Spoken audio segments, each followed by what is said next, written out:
Welcome back to Develop Lex. Today, we have the privilege of welcoming on Doug Gibson. Doug Gibson is a member at the Gibson Company. We actually just sat up in the room at my office and just told stories for about an hour.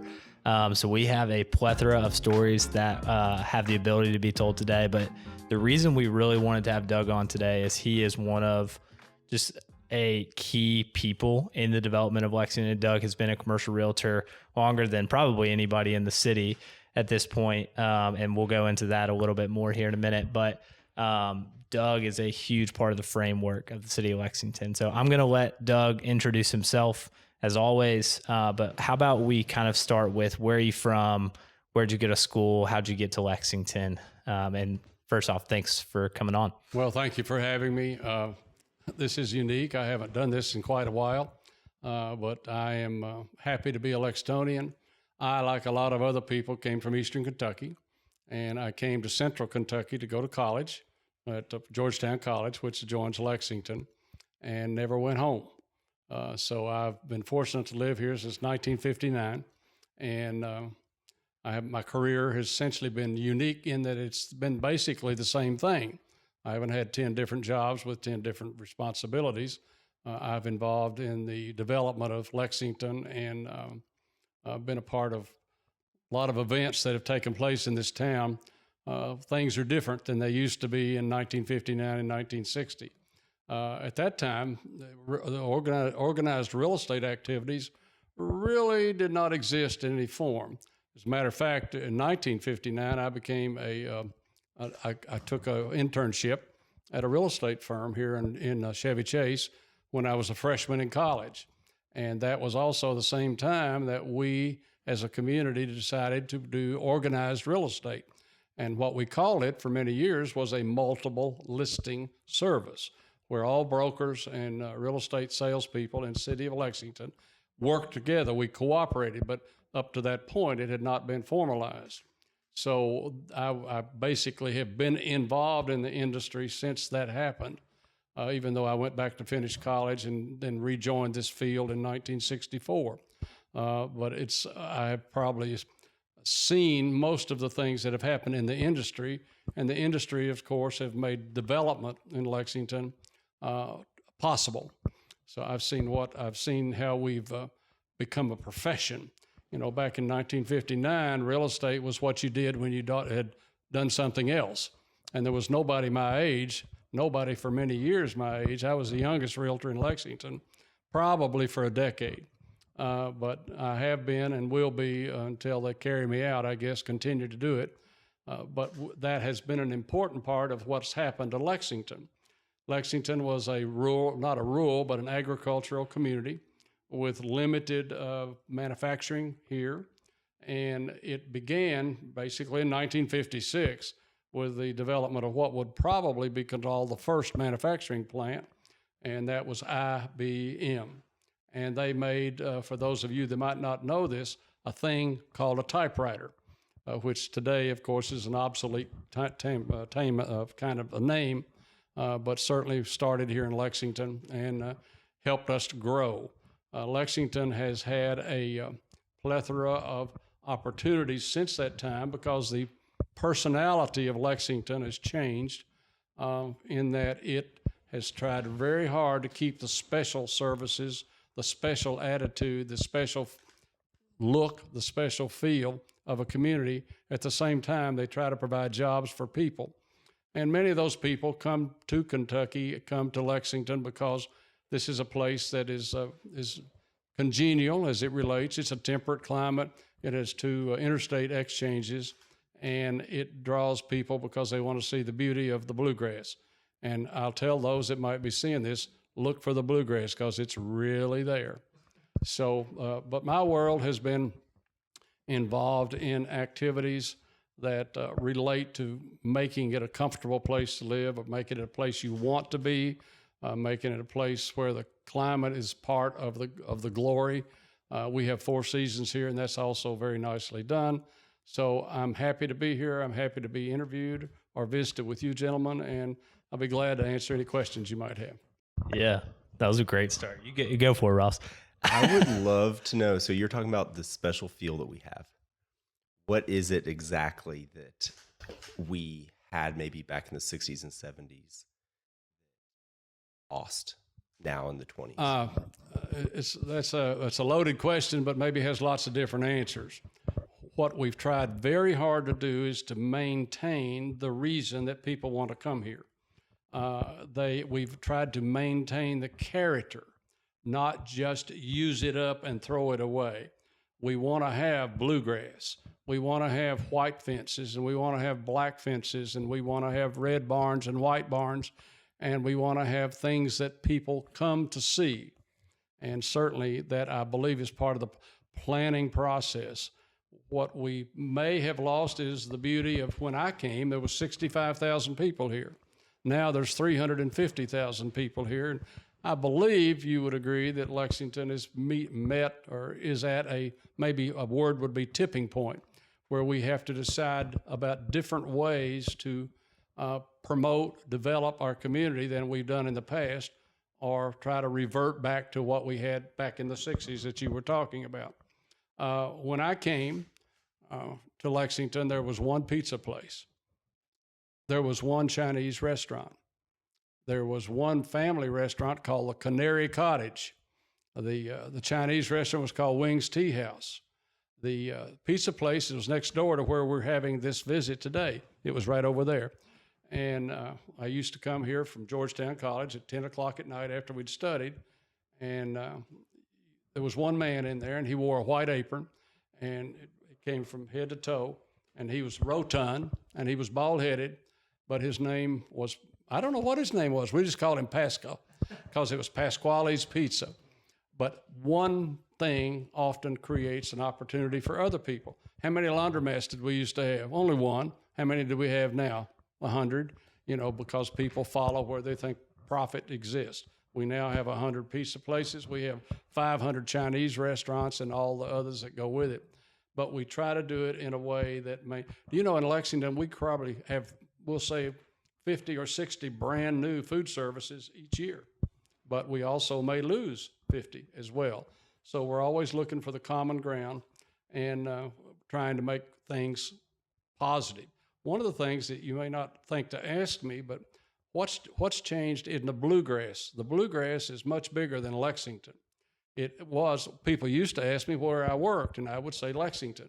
If you ask me that question today, I would say I work in central Kentucky, because as a populated neighborhood, this area is getting to be much larger. And all the communities, Nicholasville and Versailles and Winchester and Frankfort and Madison County to some degree, all have things that they have developed because they needed them, but they did that because they didn't have land that was available here.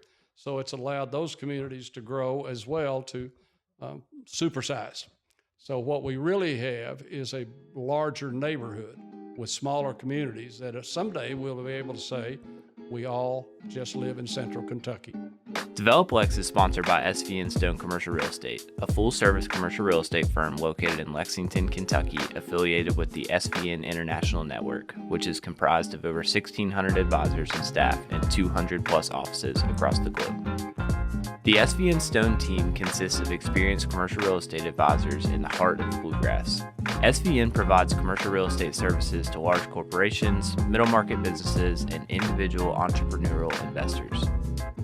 Serving the greater Lexington area, SVN offers advisory services for sales, leasing, management, and development of commercial properties locally, regionally, and nationally. With transaction volume of over $400 million, the advisors at SVN Stone Commercial Real Estate have vast experience and deep understanding of all aspects of commercial real estate. That's amazing. You have a really unique outlet in that I would really love to get into your professional background, because you have not just been a quote unquote real estate agent that brokers deals for the majority of your career. You also had another unique position. So I'd love to get into that and talk about how that maybe transformed some of the landscape of Lexington. I can remember we have an international diplomacy school at the University of Kentucky, and I can remember graphically at a time earlier, I knew how many students went there. There were 180 students in that school, and they were from all over the world, but that was all we had as a community. They came there, they turned around and went back home and became diplomats, or they're involved in trade or things with other countries, but we had the school to teach them. And I guess somewhere along the way, we grew into the concept of, as beautiful as Central Kentucky is, it's also been attractive to, it has attracted people from other places. And I don't know what the percentage is now, but I would guesstimate that if in our real estate firm, we dealt with, well, I'll just make up a number and say, if we dealt with 25 clients over any concept of buying, owning, operating, I'll bet you over 50% of those are from out of the country. And so we get people here because they come because of what they hear about Lexington, that we want to try to maintain the way we always have been. But they still find opportunities to make businesses grow. And of course, probably the biggest thing that changed Lexington and Central Kentucky was the development of the automotive industry, which really developed. It came in 1982, or at least it was started to be talked about. And the Toyota Motor Corporation decided to locate a large sedan location in Lexington area, Central Kentucky, and they located it in Scott County, which is our good neighbor to the north. And it has conceptually changed the way we look at the world.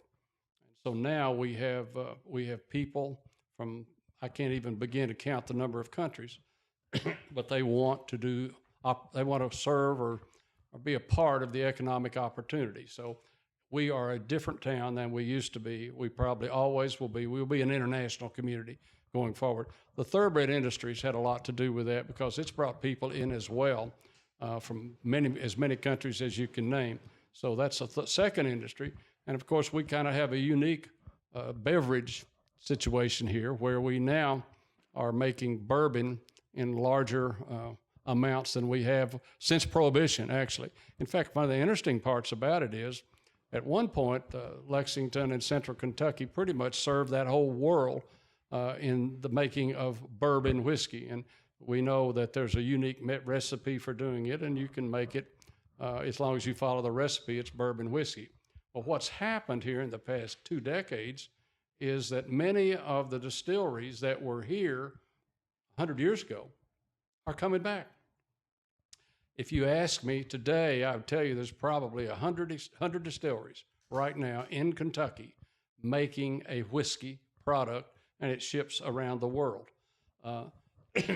The concept of old recipes has brought people to bring them out of the drawer, excuse me a minute, and to create the new brands, but they're not really new brands. They're brands that were here in the 19th century, and now they're coming back because it's a well-respected drink, but it brings a lot of people just to they want to take a look too. And they love the bourbon tour that's available to anybody that wants to visit. And again, I'd say 60 or 70 distilleries in Kentucky make bourbon whiskey. So we have changed because our product mix has changed. What we make to serve the world in general has changed. And we like that because it brings things here that we did not have for ourselves before. So those of us that are long-term citizens of Lexington enjoy the products that we are producing in this community, and we're doing pretty well with it. Let's delve into maybe a little bit of your involvement. You humbly kind of passed by your involvement with Toyota, but I do think that the backstory that I know briefly about of your involvement with Toyota is kind of a neat outlet to this interview. So maybe that being one of the 3 large industries, and now we're kind of seeing this automotive boom around Kentucky in general. Maybe can you kind of touch on what your involvement with Toyota was? Well, the only work outside of my own business was to accept an opportunity to represent the city of Lexington as the first director of economic development that we had. We had not seen a need for that, but the current mayor at that time, Mr. Basler, asked me if I would initiate the Office of Economic Development. And fairly soon after that, which would have been in the mid-'80s, we had opportunities from other countries. One of those was Toyota Motor Manufacturing, who was looking for a domestic, or at least in America, location to make their automobiles and they're called Camrys, and some different models that they made. And they looked at a lot of places, but the basic things that I said about temperature, about quality of life issues, about access to transportation, about airplanes in and out, all those things together gave them an opportunity to consider Lexington as a potential home. I was involved in assisting them to their consideration of Central Kentucky, and it was a great story in that it was a long time secret. We just didn't talk about it in public for a long time, but there became a time when that had to be released, and it did. And many people from Japan that have become members of the Lexington community are still members of us community, and they are served with products that they enjoy, but they also have provided us with opportunities, work opportunities, and as you probably know, they continue to grow and to expand.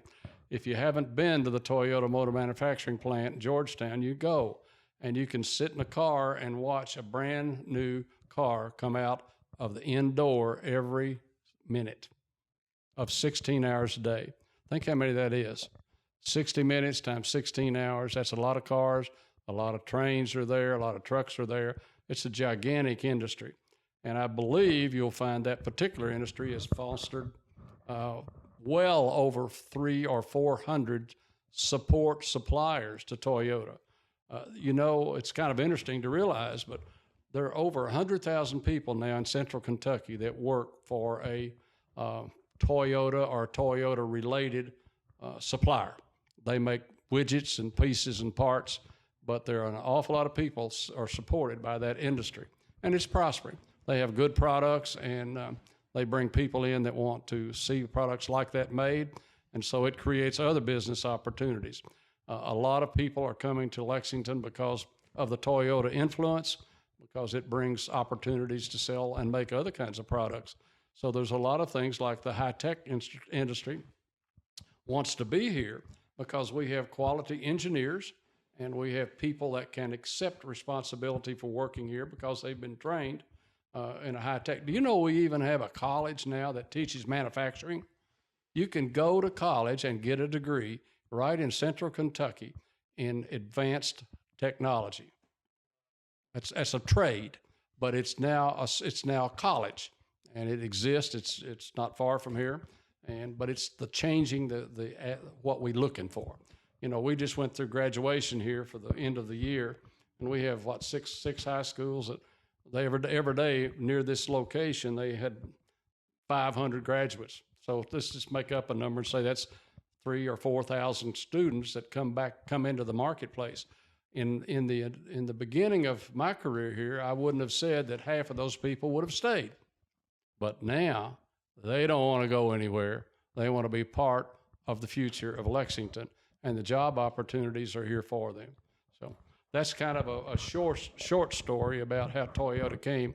I could tell you a lot of odds and ends, but it's probably get you a little bit. You don't want to lose your audience. So. Craftsman Contractors is Central Kentucky's one-stop shop for roofing, windows, siding, and gutters. CraftsmanContractors.com/contact us will get you straight to the form you need so that their team will get in touch about your project. Or just text Stephen at 859-246-0108. When they finish your project of windows, siding, gutters, or roofing, you'll see what they mean when they say we build with integrity. So I think a lot of people are fascinated by what IBM turned into Lexmark, how Toyota has turned into the all the supporting services and vendors and all that.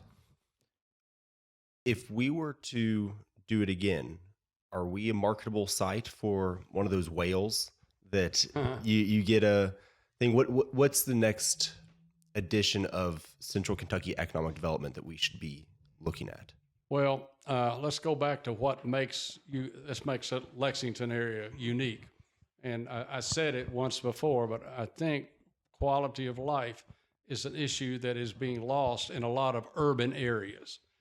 In many urban areas, you just have streets and buildings and things like that. In Lexington, Kentucky, you have a beautiful drive. You have a beautiful place to be. You have a wonderful place to go to dinner. You can take a guest and show them the horse farms, and that's a wonderful thing. So we're trying to stay the same but change all at the same time. But the quality of life issue is what I hope at the end of the day maintains the success of Lexington and Central Kentucky. If it doesn't stay the same, we'll lose. And I think that we would come down on the side of let's keep it like it is as best we can and use good planning techniques. But they all pretty much people all want the same thing. They want that quality of life I mentioned. They want a temperate climate. They want access to transportation, airplanes, trains, boats, everything. But they want to have all that available to them, and Lexington does provide it. You've got to realize that Lexington is not on a body of water. That's interesting because most major urban areas have that sort of center city stuff. We have it, but we have to it's a destination. So you go to that rather than having it. It made it unique, and even when we were built as a city. Why did we stop here? Well, we stopped here because of the things I just mentioned about even in those days, the fact the temperatures were seasonal, and the grass was green or blue, and it was a place to live. So I hope we continue that attitude about the future of Lexington. This town really didn't take off. There were people that were here. They were mostly explorers, but you couldn't really come here before the American Revolution because it was an English law that you couldn't cross the mountains. You couldn't come over the mountains. And till we did the Declaration of Independence, and so that kind of opened up Kentucky to opportunities for people to come across the mountains. In fact, one of the interesting corollaries to that would be, how in the world did we get a college in Lexington, Kentucky named Transylvania University? Well, we got that because that word interpreted means across the mountain. And it was brought here by Daniel Boone and Isaac Shelby, first governor, and Daniel Boone, who we all know is an explorer. They were trying to figure some way to develop central Kentucky.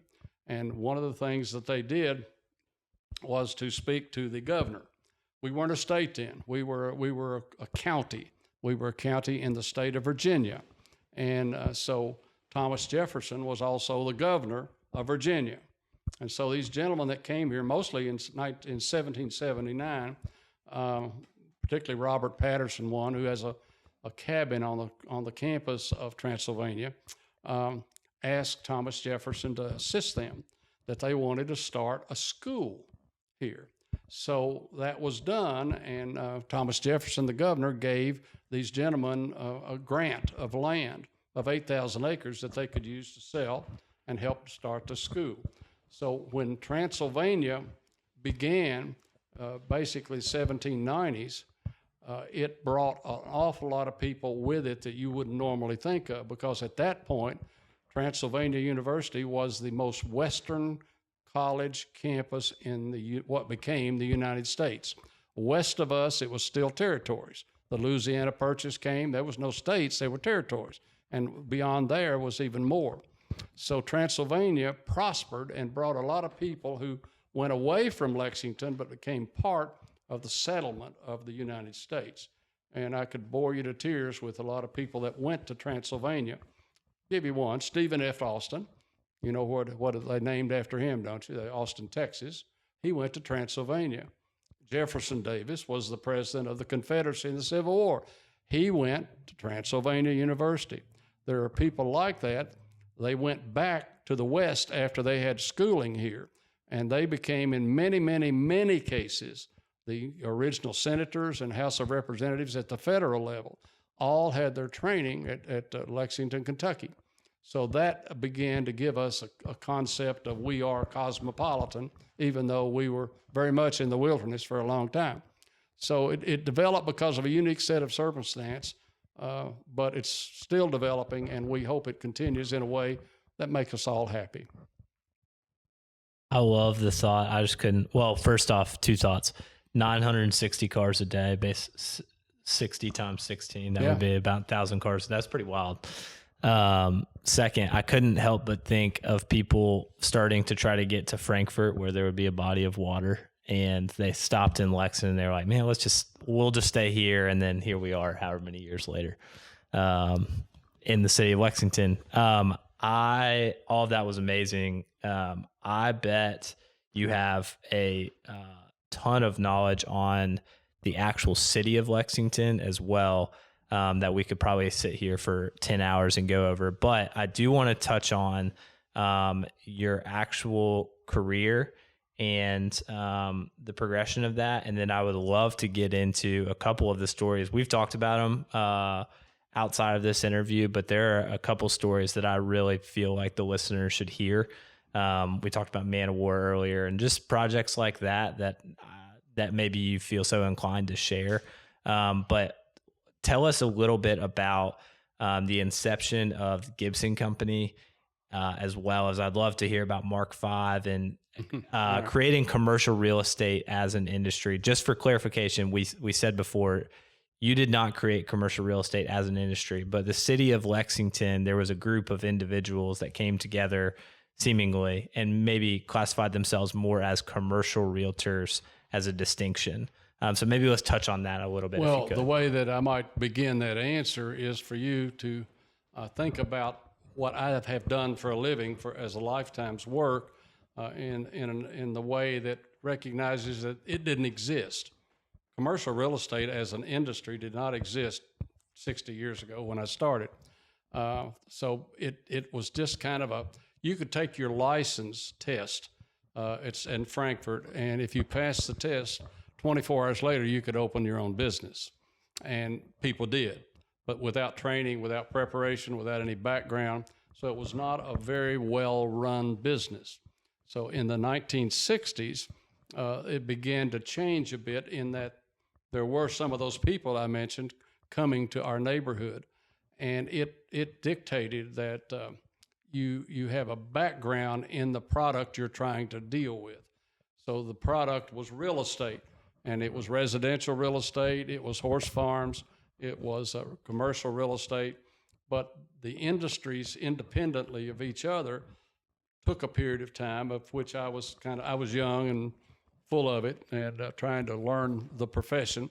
And what happened over time was that industry has become a profession.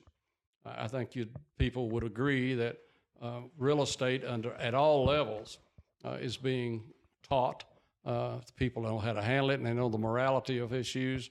They know how to deal with issues that are important to people. We deal with a lot of money. We deal with the largest investments that a lot of people make coming into the central Kentucky area. So we need to have the background in knowing how to do that, and that's become an industry. We are no longer a second-rate lizard, whatever we are. I'd like to think we have a specificity about what we do. That comes from our experience. And as Lexington has grown, we have grown. When I started in real estate, I mentioned earlier that we started the process of learning about how to handle listings where we helped each other. But in that, we probably had a number of people. I'm going to make up a number and say probably 250, 300 people were involved in the industry. Do you know today that we represent a third of the state of Kentucky right here in Lexington? A third of all the people that represent all the money, represent all the buildings in 30% of the state of Kentucky. So our industry's changed, and it's useful and helpful because it's where people have their largest investments in many cases. So we want to be well trained, and I believe that has taken place over time. It's kind of interesting. I'm 82 years old, so it's gotten away from me because it's gotten more complex and more technically trained required, then I can't do all the things that the youngsters do. But still, it's part of our industry that is growing and hopefully helpful to people that want to have that kind of advice. So we're an important part of the growth of Central Kentucky now, and we'll continue to be that going forward. Yeah, how is specifically regarding being a commercial realtor, kind of what were some of those barriers maybe that you all had to break on the distinction between being a residential realtor and a commercial realtor? Or were there? Or did it just kind of happen osmosis? You used to say, Weston, whatever comes in the door you deal with. And just about now, you got to have a special skill set to deal with that. It's just like I said, you can go learn high technology at the college we have over in Scott County right now. That's a skill. That's a trade, and that's what will provide us all the employees of the high tech companies that are coming. In our world, it happens because it happens. It is needed. It's required. It's necessary to give the right training. We've grown into it. We've grown into an industry, and I'm not answering that very well because I'm hitting on the areas that I've already mentioned. But I'd like for you to believe that the quality of people is good that are coming into the industry. I know a lot of the people there that still you look at them and you say they've got degrees now in handling real estate matters. They have a special educational opportunities for people that represent all forms of real estate. So if you want to be in the industry, you can certainly learn the concept of commercial trading, leasing. We manage a lot of property as part of our world now. Everything's got to be taken care of. Every building that you see today. Would you get me a glass of water? Okay, please. I'd appreciate it. Everything has a. Okay, hold the door. Where was I going? Yes. All the property in Central Kentucky that each of you and those others that may be listening to this or seeing this, everything's got to be taken care of. That's an industry unto itself. You just don't build a property and let it take care of itself. So that's another profession that we have, is management of buildings, both in residential area and in commercial real estate both. I know the company that I'm with, I know we had a sale of, I think, 150 residential properties at one time, all single-family homes. That's an industry by itself, and there's a lot of rental properties in that category. Real estate that is commercial in nature, that sells a product, like grocery stores or stores that sell any product at all. There's all kinds of special and unique activities. You just don't do it because you want to. You do it because you've learned.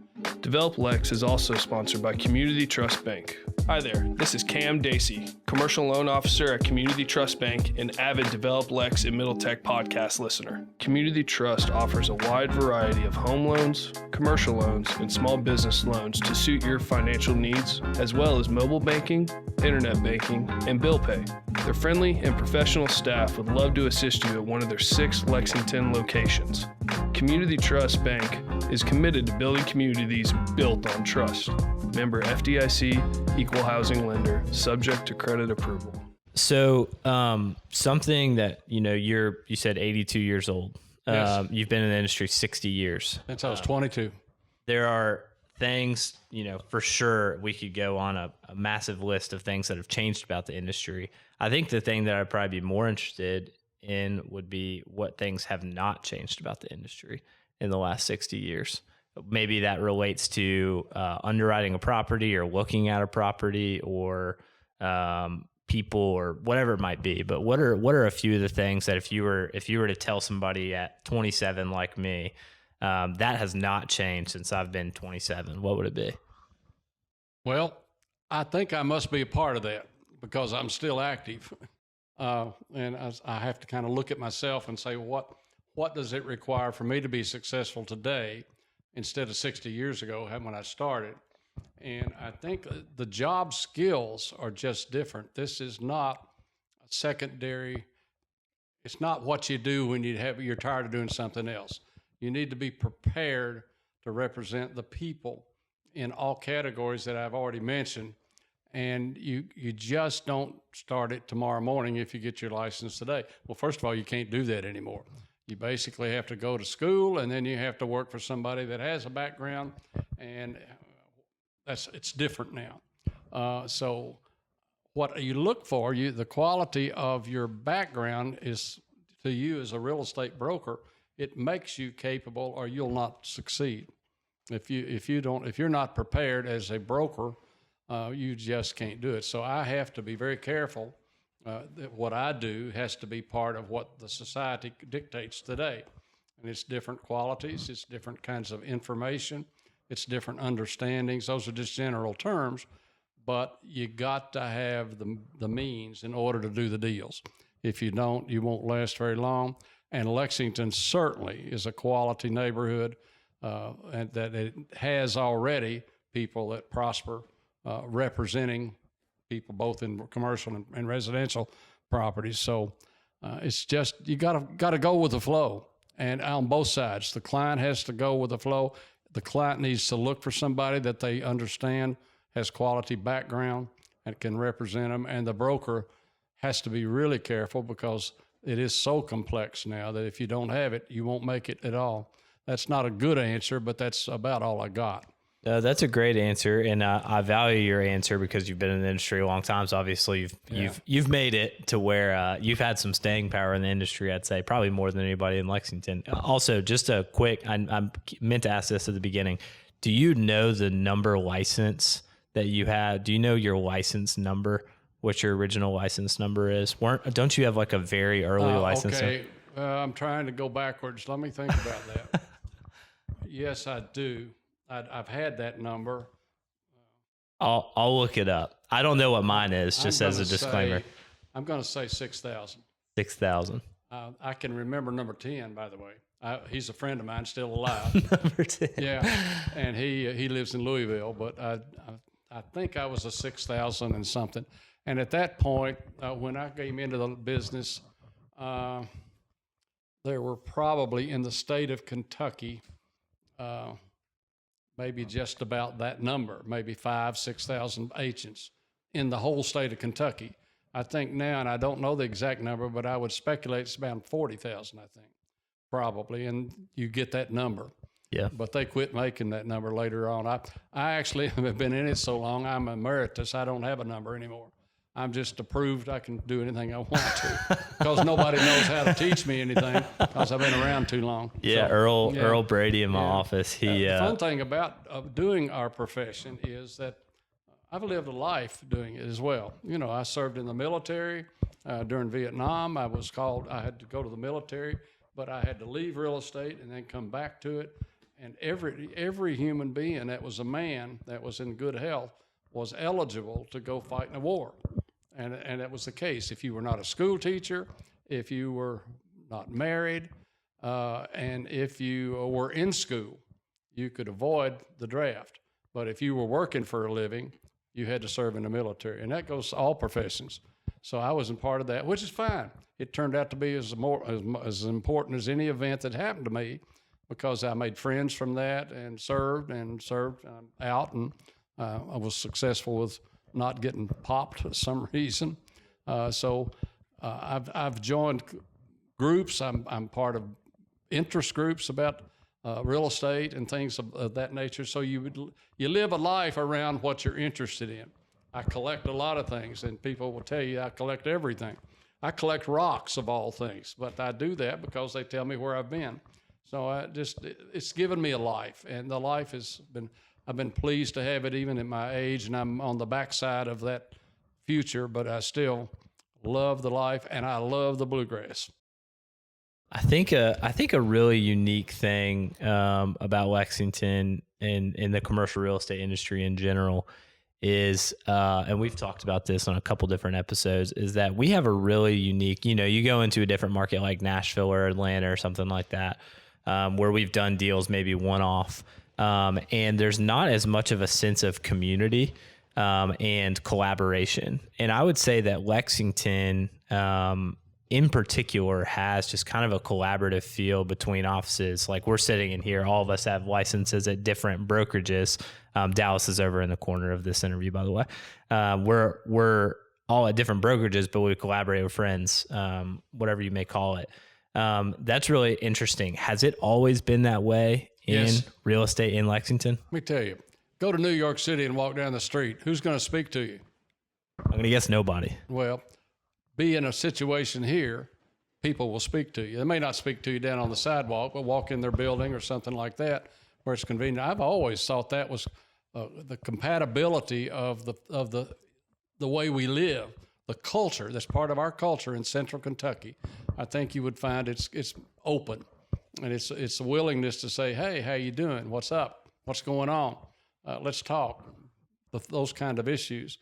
Because I'll get an answer. You'll say, hey, well, I've got a new pair of shoes. I don't know what it is. But yes, I believe, are living and will continue to live in that culture because we perpetuate it. We try to do it. And it's kind of it's our nature to be open with people, not to be tight, mean. We are going to be that. If I have anything to do with it, we will. So anyway. Go ahead. That's enough of that. No, that's great. I think that leads me into tell us a little bit about Steve Pulliam in my office talked about this a little bit. Yeah. But tell us a little bit about what was the Mark. This kind of blends in all of the things we just talked about. Tell us about the Mark V. Well, there was a time when there was no such thing as commercial real estate brokerage. It didn't exist as a separate entity. It was just part of the whole. And so Steve Pulliam, John Bernal, who's on the wall right over there, myself, a guy named Billy Smith, a guy named Bill Harmon, we decided we'd try to figure out how to make it work, how to make an industry out of a non-industry, if you will. And so we began to meet, and because we're friends, we were all different. We all did different things, and but we met, and we decided to name ourselves Mark V, 5 of us, and we met and we worked together. We became a cooperative entity, and we did it for several years. And then we just kind of went off to our own thing because we had our own interests, which were different in many cases. So that was an early concept of what a commercial real estate agency ought to be, and I hope that continues forever. When you began real estate 60 years ago, you didn't have a commercial interest. You sold residential properties, but it took a while for it to catch on that there was actually an opportunity there. But you had to know how to make it work. How brokers could represent themselves. And the gentleman that I mentioned, Pulley, is a good example of that. Pulley, he's done really well in the world. Part of that because he talks to everybody. He goes out to a bar, I'm sure, and says, "Hey, what's happening?" And that's how he does his business. He gets clients, and they want his help, and he needs them, and it all works together. So if we're that way, we at the Gibson Company, we don't advertise anymore. We don't need to. We get referrals, we get callbacks, we get repeat business. And that is so important to the long-term success of any business entity is to have a callback. All these restaurants we talked about early in the program, everybody goes to those restaurants once. Question is, do they go back the second time? And that's when you've got a product that works. That's what we do in commercial real estate. We hope to see you the second time. And I would like to suggest that our company, we've been doing it so long now that we get callbacks. We get grandsons and granddaughters. We get people that were second cousins that lived another town, and they call somebody and they said, call somebody at our agency. So that's what all industry would hope to be, I hope, is a place that you could call for help and advice. And I would support that attitude. Yeah. Absolutely. We'd be remiss to not at least tell one fun Doug Gibson story, or Doug Gibson impact on the city of Lexington story. So what would be, if you had to pick one So let me give a disclaimer. Doug is very forthcoming with stories and could for sure probably meet people for coffee or lunch if they'll buy your coffee or lunch after this interview and tell them stories.